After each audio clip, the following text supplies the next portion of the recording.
ናቲ ተመስገንን ለመመረስ ለእድል የእንቅልፍ መድኃኒት ነው በሚል ሰበብ የሚመገበው ምግብ ላይ ወይም የሚጠጣው ነገር ላይ ጨምራ እንድትሰጠው መድኃኒት ሰጥቷታል። ታዲያ ሁሉ ነገር ሲከናወን ትሁት ተደብቃ ስታይ ስለነበር እድል ቤት እስክገባ ድረስ ተከታትላት መድኃኒቱን ያስቀመጠችበት ቦታ አግኝተዋል። መድኃኒቱም አደገኛ መርዝ እንደሆነም ጭምር። እስቲ የናቲ ተንኮል ስልችት ያላችሁ አንድ ይሄን ቪዲዮ ላይክ እያደረጋችሁ። ታዲያ ናቲ መጀመሪያ ላይ ለእድል መድኃኒቱ ተመስገንን የሚያስተኛ መሆኑን ቢነግራትም ግን ደግሞ መድኃኒቱ መርዝ መሆኑን ትሁት አረጋግጣለች ማለት ነው። ያ ማለት ናቲ አሁን ላይ ይህንን መድኃኒት ለእድል የሰጣት ባለፈው አስቦት ሳይሳካለት የቀረው ነገር ተመስገንን በመርዝ መርዞ መግደል የሚለውን ነገር በዚህ መንገድ እድልን አታሎ በእድል ደካማ ጎን ገብቶ እሱን ለማስወገድ ፈልጎ ነበር ማለት ነው። ግን ደግሞ ደግነቱ ትሁት ይህንን ነገር ሰምታለች ማለት ነው። ግን ደግሞ ትሁት ይህንን ነገር ባታይ ደግሞ ናቲ መድኃኒቱን ለእድል እንደሰጣት ባታይ ኖሮ ምናልባትም ተመስገን ላይ የታሰበው ነገር ሊሳካ ይችል ነበር ማለት ነው። ግን ደግሞ እድልም እዛ ጋር ስለ መድኃኒቱ የምታውቀው ነገር የለም። ናቲ የነገራት እዛ ጋር ተመስገንን የሚያስተኛ መድኃኒት መሆኑን እንደሆነ ነው። ያኔ ደግሞ አንቺ አብረሹ ትተኛለሽ፣ ትሁት ደግሞ ከአንቺ ጋር ተመስገን እንደተኛ ካወቀች እሱን ማግባት የሚለውን ነገር ትታ ወደ እኔ ትመጣለች በሚል ነበረ። በእርግጥ እድልን ባትስማማ በዚህም ነገር እናትሽን ገላታለሁ አስወግዳታለሁ በሚል በዚህ ነገር አስፈራርቶ እድልን ያስገድዳታል ማለት ነው። በእርግጥ እድል ተመስገንን ታፈቅረዋለች። እዛ ጋር ያ ነገር ቢፈጠርና ተመስገንና ትሁት ቢለያዩ ራሱ ከዛም በኋላ ራሱ ተመስገን የኔ ይሆናል የሚለው ነገር የተወሰነ ተስፋ ያላት ትመስላለች ማለት ነው። ለዛም ነበር እንግዲህ እዚህ ጋር ናቲ የነገራትን ነገር ባትፈልገውም ራሱ የተስማማችው ማለት ነው። ምናልባት እዛ ጋር ናቲ እውነቱን ቢነግራት ኖሮ መድኃኒቱ ተመስገንን የሚያስተኛ ሳይሆን የሚገለው ህይወቱን የሚያጠፋ ነው ብሎ ቢነግራት እድል በጭራሽ ይህንን ነገር አታረግም ማለት ነው። ምንም እንኳን እዛ ጋ እናትሽን እንደዚህ አደርጋታለሁ ገላታለሁ አባዬንም እንደዚህ አደርጋለሁ የሚለውን ነገር ቢነግራት ራሱ በጭራሽ ይህንን ነገር አትቀበልም። የሆነ መፍትሄ ትፈልግ ነበር ማለት ነው። ግን ደግሞ እዚህ ጋር ካሁኑ አካሆኗን ከናቲ ተቀብላ ደብቃ ወደ ቤት ማምጣቷና እዛ ማንም የማያይበት ቦታ ጋር ሶፋው ጀርባ በመደበቋ እንግዲህ መድኃኒቱን ምን ያክል ለተመስገን ልትሰጠው እንደሆነች ነው የሚያሳየው ማለት ነው። ይሄን ነገር ደግሞ ትሁት አይታለች እና ምናልባትም በእድልም ባትበሳጭም ወይም ደግሞ ባትናደድ ራሱ ከናቲ ጋር ለአንዴና ለመጨረሻ ጊዜ ይቆራረጣሉ ማለት ነው። በእርግጥ የእድልም ይህም መድኃኒት እዛ ጋር ለተመስገን ለመስጠት ማሰብ ራሱ ትሁትን በጣም የሚያስቀይማት ነገር ነው። ለምንስ ነው ይሄንን ለሱ መስጠት ያሰብሽው?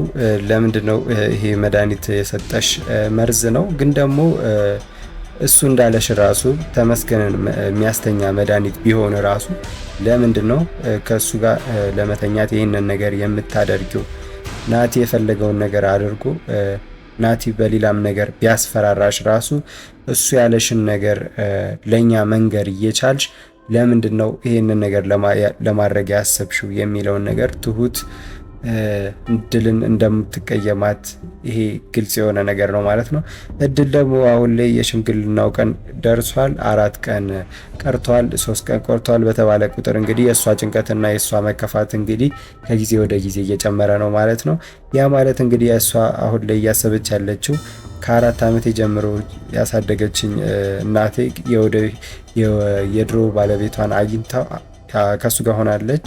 ስለዚህ ተመስገንና ትሁት ደግሞ አንድ ላይ ሆኗል።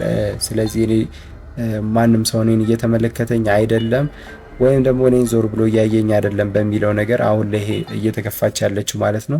በተለይ ደግሞ አሁን ላይ እሷ የምትወደው የምታፈቅረው ተመስገን ከትሁት ጋር ሊጋባ መሆኑንና የሽምግልናቸው ቀንም እየደረሰ መሆኑ ባወቀች ባሰበች ቁጥር ደግሞ ከጊዜ ወደ ጊዜ የእሷ ጭንቀት እየተባባሰ ነው ማለት ነው።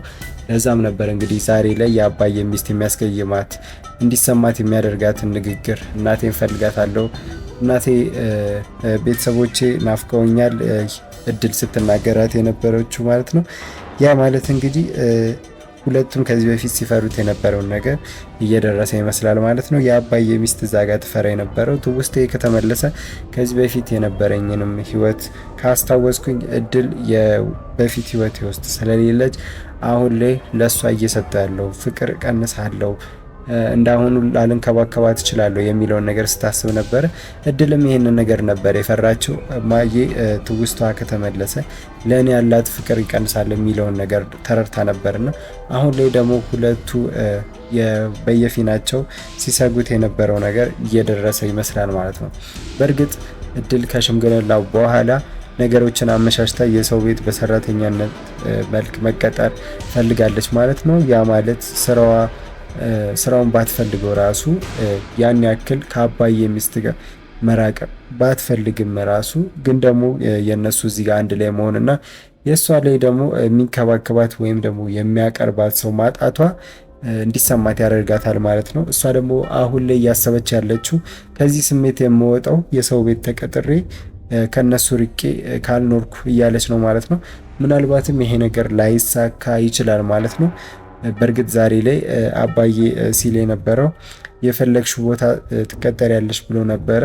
ምናልባትም አሁን ከሚፈጠረው ነገር በኋላ እንግዲህ ናቲ እንደዚህ አድርጎ እሷን እንደዚህ አስፈራርቷል ከሚለው ነገር በኋላ ምናልባትም እሷ ወደ ራሷ ተመልሳ ትረጋጋለች ብለን እናስባለን ማለት ነው። በፊት ከማዬ ጋር በነበሩበት ሰዓት እሷ ተረታ የነበረችው በመሀል በተፈጠረው ጉዳይ ነበር ትምህርቷን አቋርጣ ወደ አባዬ ቤት የመጣችው ማለት ነው። ትምህርቷን ያ ማለት አሁን ላይ ከአዲስ ለመጀመር 4 ወር ይፈጅባታል። እሷ አሁንም እያሰበች ያለችው 4 ወር እንዴት እንዲሁ ዝም ብዬ ይቀመጣለው የሚለውን ነገር እያሰበች ነውና ምናልባትም ይሄን ነገር አባዬ አናግሯት ተመስገንም ያለውን ነገር አዋርቷት አሳምኗት 4 ወር እንድትቀመጥና ወደፊት እና አባዬ ቤት ተቀምጣ ለሁለቱም እንደ ልጃቸውና ሆና ትምህርቷን ትቀጥላለች ብለን እናስባለን ማለት ነው። ያ ማለት ከዚህ በኋላም ትሁትና ተመስገን ይጋባሉ።